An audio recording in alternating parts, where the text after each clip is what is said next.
This portion of the news is brought to you by Inspiration Senior Living, where we provide affordable elegance to Pahrump area seniors. Give us a call at 751-2300 and make an appointment to tour our community.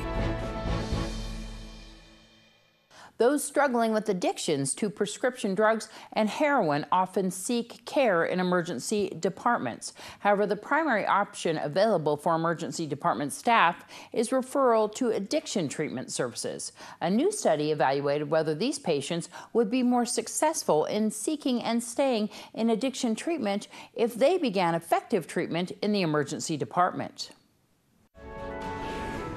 This health tip is brought to you by Desert View Hospital and Mountain Valley Physicians Group.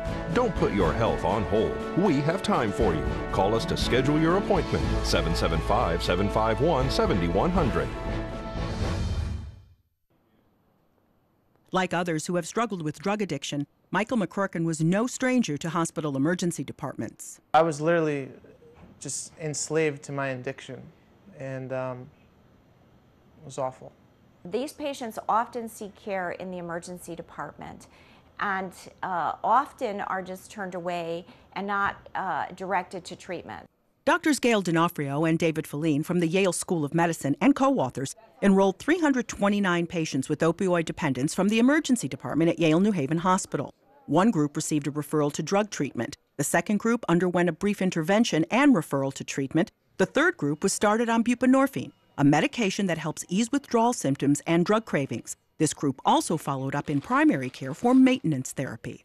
Once they came to the primary care center, we organized their treatment and provided them that treatment for at least a 10-week period of time. Those patients that were randomized to the buprenorphine group, almost 80% of them were in treatment at 30 days. And this is twice the number who will be engaged in treatment if they simply receive a referral to treatment. We also found that those patients that were assigned to the buprenorphine group used less illicit opiates. Michael says one of the biggest concerns he and others faced was waiting to get into treatment. If you go to the emergency room and they'll treat you immediately versus waiting, then it's an asset. Michael has been in recovery for 6 years and is now studying business management. I've never seen such a bright future, and I never knew that I had it in me. Catherine Dolph, The JAMA Report. Thanks, Catherine. In order to provide buprenorphine, emergency room physicians must complete extra training on opioid dependence and receive a special waiver from the Federal Drug Enforcement Agency.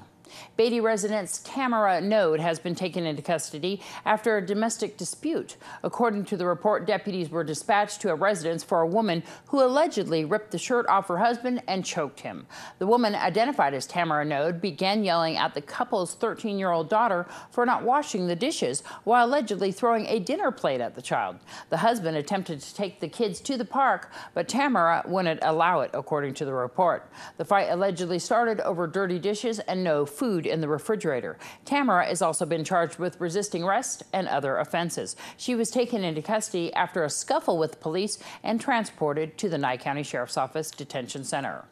Lucas William Jeanray was arrested by Nye County Sheriff's Office deputies who were dispatched for a report of shots fired on Malibu Street. According to the report, Jeanray suspected someone of stealing from his property. He took his gun, according to police, and drove off on his moped and fired some rounds from the Ruger .44 caliber revolver at a nearby occupied residence. He said it was his quest for justice. Residents reported that they had a shattered window. Bullet fragments were also discovered nearby.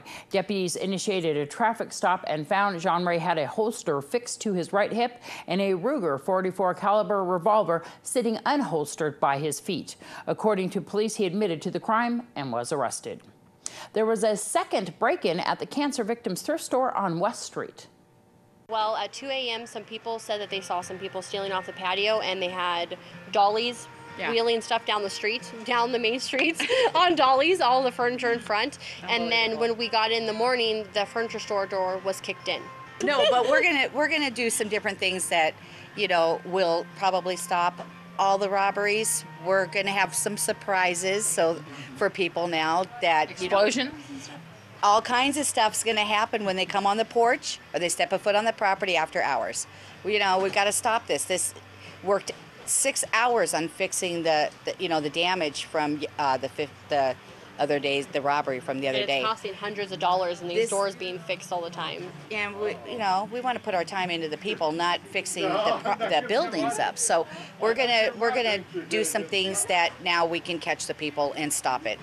Because people need to know that when items are dropped off here on your property, it is actually theft to remove them.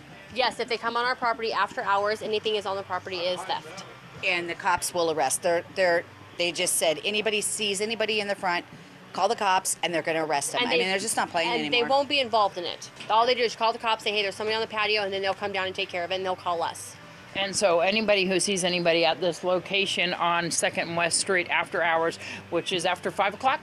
4. 4 o'clock. Yes. That they just need to call the police and let them know. So is there any leads on who broke into the building here? No.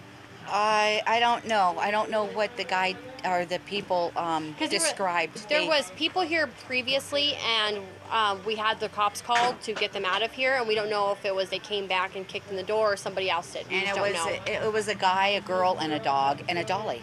Wow. Walking down the main street. With furniture. With furniture on the dolly, yes. That's shocking. So if anybody has any information about this, of course, they're urged to contact the Nye County Sheriff's Office, 751-7000. And as far as, the new security measures that are going to be taken here, we need to remind everybody once again that if you drop off items here, we'd prefer it done during business hours. Please, during business hours, which are Tuesday through Saturday, 8 to 4.